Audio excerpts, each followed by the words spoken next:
Hi there. This is Matt Smith with Keller Williams Realty in Northwest Montana.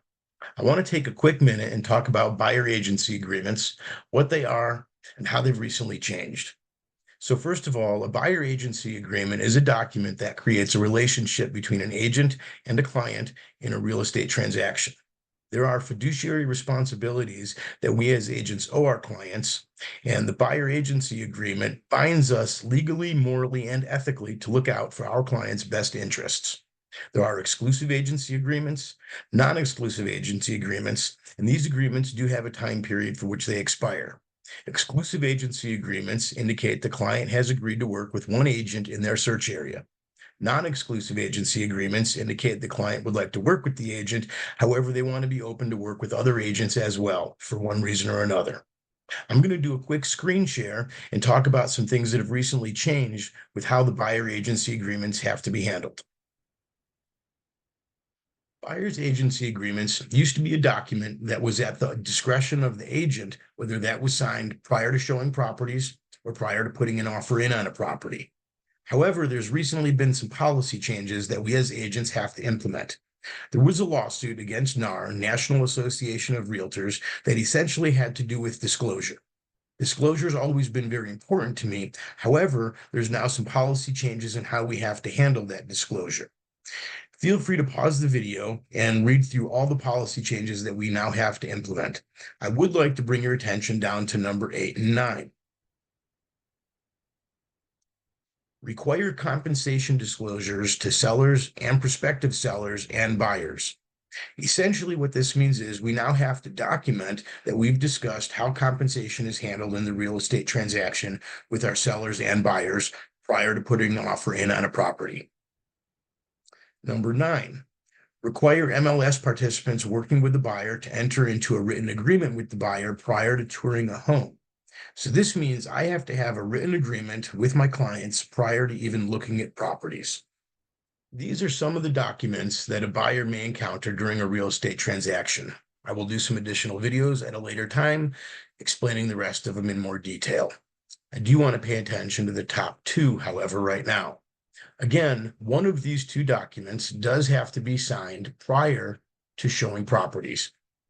Let's start with the limited service buyer representation agreement. This document is as it sounds, limited service. It allows an agent to show clients a property for a 3-day time period. If the client finds a property that they want to put an offer in on in that 3-day time period, they will have to enter into a buyer representation agreement. This document is good for clients that are just getting familiar with the area or for clients that aren't sure if you are the agent that they want to work with. Now let's take a minute and talk about the buyer representation agreement. And again, either this agreement or the limited services agreement, which just allows for showings, do have to be signed prior to looking at properties. This is a new procedure, new policy. It's new for us and it's new for our clients. Hence why I'm making this video, trying to help with the transparency of why I'll be asking my clients to sign an agreement prior to showing properties. I will get into a little more detail with this agreement, as this agreement also covers the compensation aspect of the disclosures we're required to go over with our clients as well. Let's start at the top, and we'll work our way through this agreement line by line so I can better help you understand it. We have the date which it is signed, client's name, agent's name and brokerage. This is where you'll determine whether you have a sole and exclusive agent relationship or a non-exclusive agent relationship.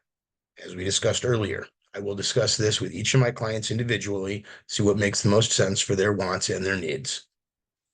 In this line, you're going to indicate what type of property you're looking at. Typically, it'll be purchase. I don't do a lot of leases or options to purchase. However, if the agent you're working with does, you'll indicate that there. Buyer representation. This works tandem with the sole and exclusive or non-exclusive broker aspect. Buyer hereby affirms that buyer is not a party to a current valid exclusive agreement to provide the same type of real estate services as set forth above. Buyer acknowledges that entering into multiple representation agreements may result in buyer being liable to pay multiple fees to multiple agents. This is why my clients will find me asking, are you working with or in an agreement with another agent? If you do intend on working with multiple agents, make sure you let your agent know and make sure you have a non-exclusive broker-agent relationship. If you intend on working with one agent, make sure your agent knows and you have sole and exclusive. Relationship. In conjunction with buyer's execution of this agreement, broker salesperson shall provide to buyer, and buyer agrees to acknowledge receipt of the form titled Relationship Consent and Real Estate Transactions. It's an additional document that he basically breaks down by definition the different types of agency that are available. We can get into that at another time, or you can let me know if you have questions on that. Term. This is where the term of this agreement is valid up until. Typically, I do about a 1-year term. However, that can vary depending on clients' wants and needs. Now let's talk about compensation. Before we talk about the compensation specifically addressed in this agreement, I do want to take a quick minute and talk about compensation in general. When a property seller sits down with a listing agent, they discuss the terms of the listing agreement as well as a real estate fee. Typically, that real estate fee includes listing agents' fees as well as buyer's agents' fees. One thing that's changed about these fees is listing agents can no longer advertise what the sellers are willing to offer for buyer's agents' compensation in the MLS.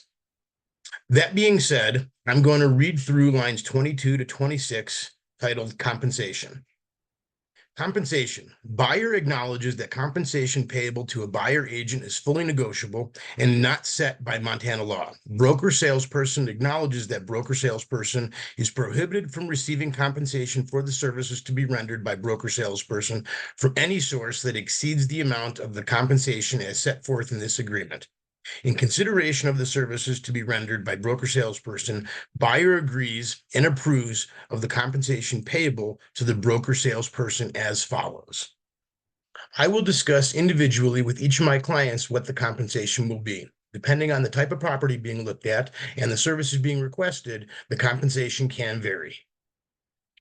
Due to the language being used, which can be a little confusing, I'm going to read through lines 28 through 37 and then help explain for better clarity.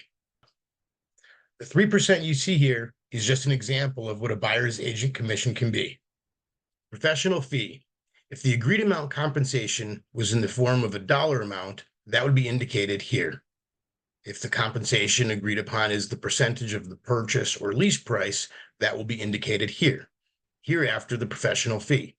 The professional fee shall be payable by buyer to broker salesperson if buyer shall, during the term of this agreement or within X amount of days after its expiration, enter into an agreement to buy, exchange, or lease property marketed to buyer during the term of this agreement, and regardless of whether the buyer learned of said property through the efforts of broker salesperson, another broker salesperson, or any other source, provided, however, that the non-exclusive box is checked as set forth above, then said amount shall be payable only in respect to property marketed to buyer by broker salesperson during the term of this agreement. If buyer breaches this agreement to buy, exchange, or lease the property, buyer agrees to pay broker salesperson immediately in the cash compensation equal to the dollar amount agreed upon or the percentage of the purchase lease price agreed upon. So what does all this mean? If you have a non-exclusive relationship with your agent, you do not want to be looking at the same property with several agents, as this could create a conflict of interest and potentially cost you. An example of breaching this agreement would be if an unscrupulous buyer met an unscrupulous seller and entered into agreement to purchase the property that was shown by the agent within X amount of days, then the client would still owe compensation to the agent. As we continue to move down this document, I'm going to read lines 42 through 46 and then further help explain for better understanding. Buyer authorizes broker salesperson to negotiate and agree to payment of all or any portion of the professional fee to broker salesperson by a third party, defined below, or a combination of third parties, and authorizes broker salesperson to include language requesting payment of the professional fee by a seller in any contract to purchase property. If the amount of the professional fee to be paid by a third party is less than the full amount of the professional fee, buyer agrees to pay the difference. Let's go back a few minutes to where I was talking about sellers still being able to offer buyer's agency compensation. However, listing agents can no longer advertise what that compensation is. This is where the buyer's agents will have to reach out to the listing agents to verify what the buyer's agency compensation is. If the compensation being offered by the seller is less than the compensation agreed upon between the buyer's agent and their client, this is where the buyer's agent will have a conversation with their client to determine how they would like to move forward. Let's continue to move down this document. You will see retainer fee and hourly fee. Some agents may charge a retainer fee as well as an hourly fee, depending on the scope of services being offered. In a nutshell, that covers the compensation aspect of the buyer representation agreement. There are still some details that will need to be individually worked through. On pages 2 and 3 of the agreement are some additional disclosures and general provisions to review prior to entering into a buyer representation agreement. I mainly wanted to touch base on the compensation aspect, as it's a new process for both agents and clients to address prior to looking at property. Being that it's now required of us to have, as agents, either a limited services buyer representation agreement or a buyer representation agreement signed prior to showing properties, hopefully this video gives you a little bit more clarity and better understanding of the process.